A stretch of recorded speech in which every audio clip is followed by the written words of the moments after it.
Hello friends, आज discuss करते हैं बहुत interesting concept of inseparable letting. Pay attention.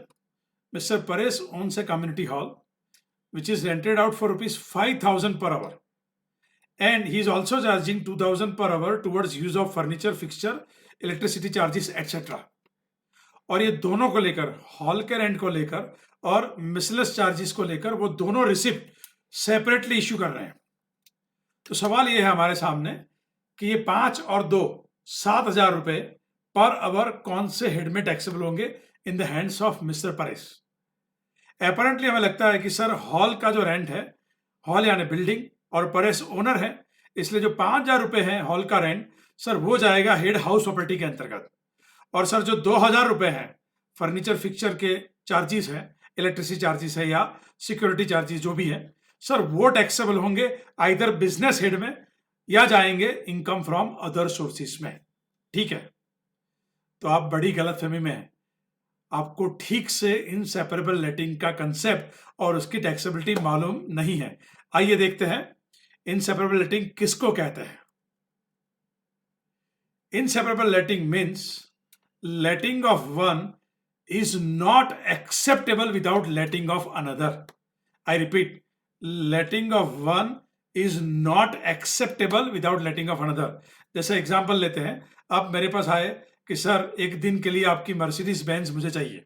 ठीक है, मैं बोलूंगा मुझे कोई दिक्कत नहीं, आप ले जा सकते हैं, लेकिन मेरी एक कंडीशन है, मैं अकेली मेरी गाड़ी नहीं दूंगा, मेरा ड्राइवर साथ जाएगा. यानी I am not ready to accept that my car will be given to you only. My driver will go along with car. So this is called inseparable.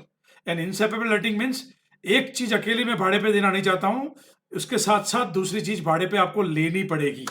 And letting of one is not acceptable without letting of what another. कभी कभी ऐसा होता है कि letting of one is not possible without another. जैसे हमारा ये example है, कम्युनिटी हॉल है, उसमें फिक्स फर्नीचर रहेगा, ठीक है, उसमें इलेक्ट्रिसिटी मीटर रहेगा, उसमें एयर कंडीशन रहेंगे. तो अब आप मेरे पास मांगेंगे कि सर मुझे अकेला हॉल भाड़े पे चाहिए, तो मैं बोलूंगा वो मुमकिन ही नहीं है. एयर कंडीशन, फिक्स फर्नीचर सब कुछ साथ में जाएगा. तो here letting off one is not possible without another, then it is also called inseparable letting. तो आई थिंक ये क्लियर हो गया. इनसेपरेबल लेटिंग, अगर लेटिंग इनसेपरेबल है तो ध्यान दे सेक्शन 56 सबसेक्शन 2 एप्लीकेबल होती है. और सेक्शन 56 सबसेक्शन 2 जब मैं बोलूं, इसका मतलब इनकम फ्रॉम अदर सोर्सेस. तो उसमें क्या लिखा है, ये कहता है कि अगर लेटिंग इनसेपरेबल है तो यह इनकम टैक्सेबल होगी either under the head profits and gains from business और प्रोफेशन और under the head income from other sources. तो 56(2) क्या कहती है, अगर ये परेश का बिजनेस है तो ये इनकम सारी बिजनेस में जाएगी. अगर उसका बिजनेस नहीं है तो ये इनकम कहां जाएगी, इनकम फ्रॉम अदर सोर्सेस में. तो यहां महत्वपूर्ण पॉइंट क्या याद रखने हैं, अगर लेटिंग इनसेपरेबल हो गया then nothing would be tax under the head house property. ध्यान दे, nothing would be tax under the head house property. और ये भी ध्यान दे कि this rule will continue even if rent for use of building has been fix separately. जैसे हमारे केस में परेश ने हॉल का भाड़ा 5,000 रुपए अलग से सेपरेटली फिक्स किया है, तो भी कोई फर्क नहीं पड़ेगा, क्योंकि ये जो लेटिंग है वो इनसेपरेबल है, इसलिए वो कभी भी हाउस प्रॉपर्टी हेड में नहीं जाएगा.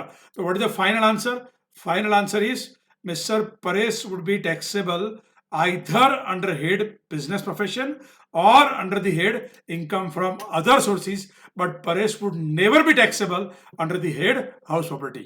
I hope you are clear on the concept of inseparable letting. Thank you.